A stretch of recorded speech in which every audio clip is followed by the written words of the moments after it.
Hey everybody, welcome to a Tabletop Simulator preview of Mechanical Beast, or more aptly named, Deep Into and Back Out of the Belly of a Huge Mechanical Beast. This is going to be manufactured by Side Room Games, or published by Side Room Games.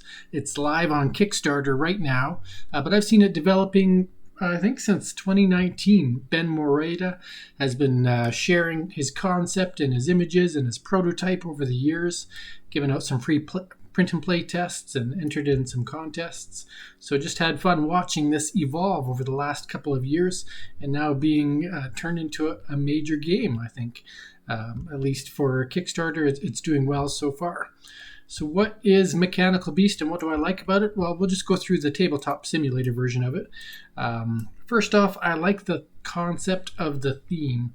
So in this game, if we just take a look at the rulebook here, the creature was all humanity hoped for, a self-improving sentient robot with the capacity to build itself new modules and solve the needs of the population. Now, I'm not going to read through the rest of it, but basically, like most sci-fi movies that have something that can think for itself, it eventually gets out of control, and now we have no choice but to shut this thing down. Problem being, there's no external way to do so. So inside this huge mechanical beast, we have to send in some engineers or scientists and an android and try to find the control room to shut it down and then escape before the whole thing collapses on us and destroys us. So that is the premise of this game, and I think it's a really clever idea. And you don't actually see the beast from the outside in the game. All you see is these rooms, but you still have that feeling that you're trying to find something and then escape after doing it. So that's the first thing I like, is that concept, that theme, the situation that we've been presented ourselves with. Second thing I like is traveling into rooms, so the mechanic behind that. So in this game, you would have an android, and then you would have engineers, and then you might find people that you have to save as well. In the certain cards have people. But what happens is each turn you have to decide which way you want to go, as long as there's an adjacent room that's open. So let's say I want to go this way. What I'd have to do is pull a card from the top of the deck, flip it over, and whatever way that red arrow is pointing is the direction I have to put the card. So it has to be positioned like this, and then I put my meeple in the room. Now this one has a locked door behind me, so I cannot go back that way. But maybe on a future turn, I wish to travel up here. I don't know what's in that room yet.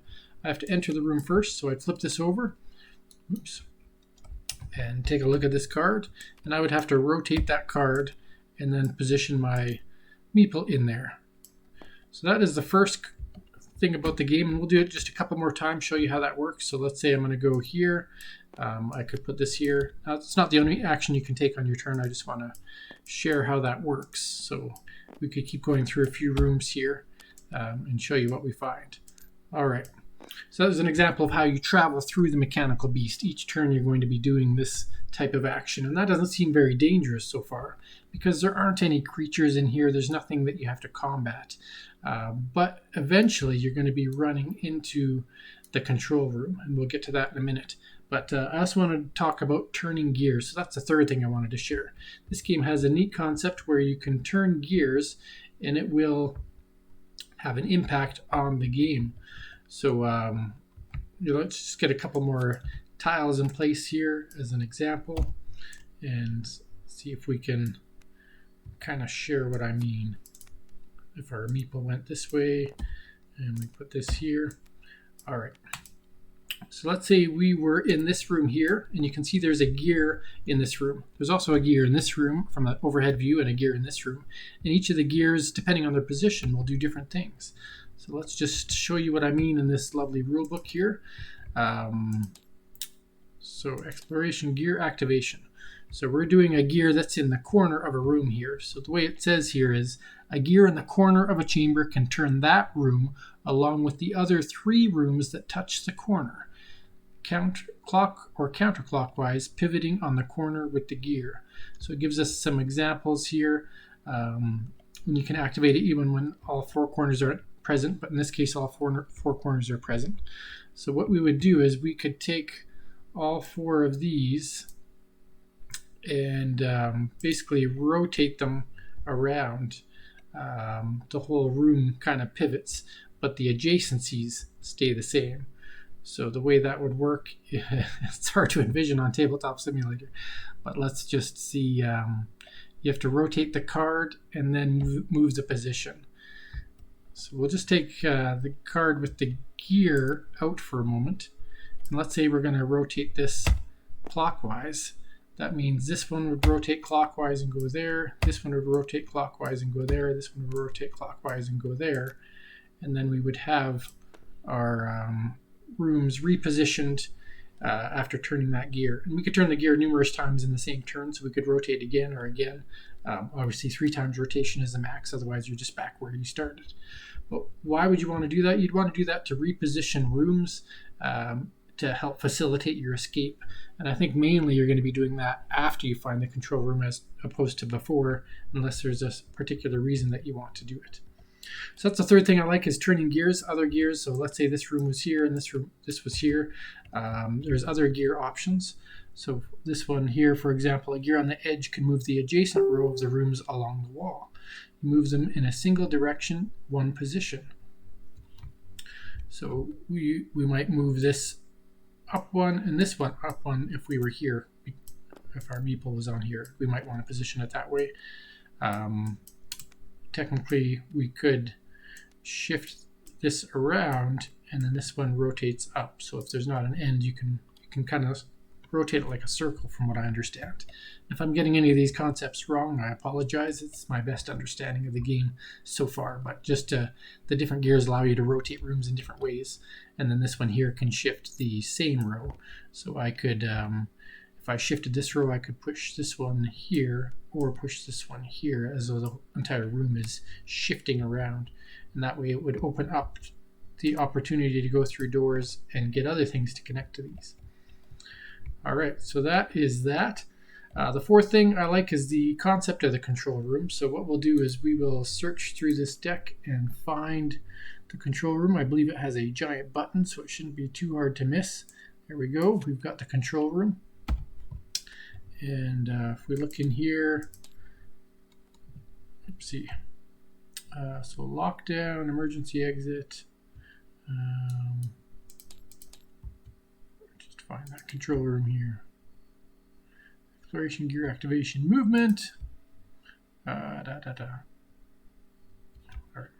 So we've got that one, and then there is one other chamber in here we want to find to show you. I believe that's the escape chamber. So control room, there's a lockdown chamber and an escape chamber. I'm just having troubles sifting through the deck here. Yeah, okay. So here's the control room. Here is the lockdown room. So what will happen in the game is, as you progress through enough tiles, you'll eventually find this control room. And when you're in there, you will basically press the button and you'll stop any further development of cards. And then the chambers are going to start collapsing. So I think technically you can explore more, but really you want to escape back to this hatch that you started in. So the control room triggers that.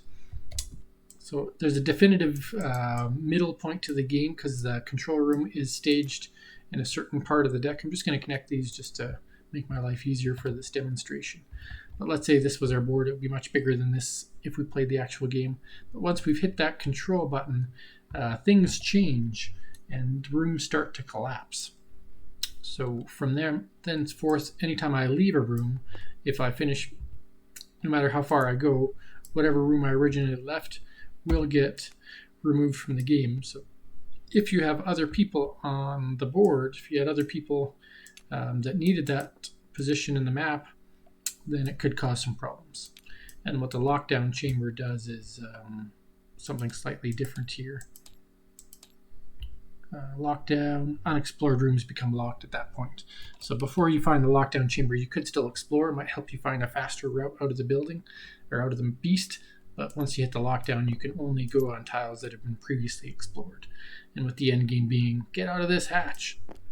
So that's the fourth thing I like, is just that finding the control room, finding your way out, having the lockdown. That's all thematic into the game of getting out of the beast before the whole thing falls to the ground and you get destroyed in its pile of rubbish.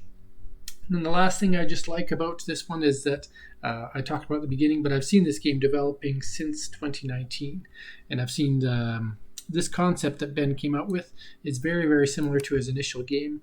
I think he's probably played around with the mechanics of the gears and how many of each tile are in the deck multiple times just to get a good balance. And then the fact that there are people. I don't remember people being in the original game that I played. But let's see if we can find an example of a tile with people. So this one here, if we flip this over, so if we found this room, we would see that there is a person in there. So we would put a people meeple on here, and part of the game is helping these people escape, because if people die, that's not cool.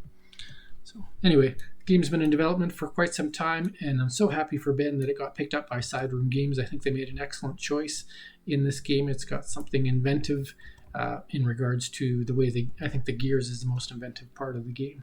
So congratulations. Tabletop Simulator is available publicly for anyone to try, and the game is live on Kickstarter now. So that has been Deep Into and Back Out of the Belly of a Huge Mechanical Beast. Thanks for watching. Have a wonderful day.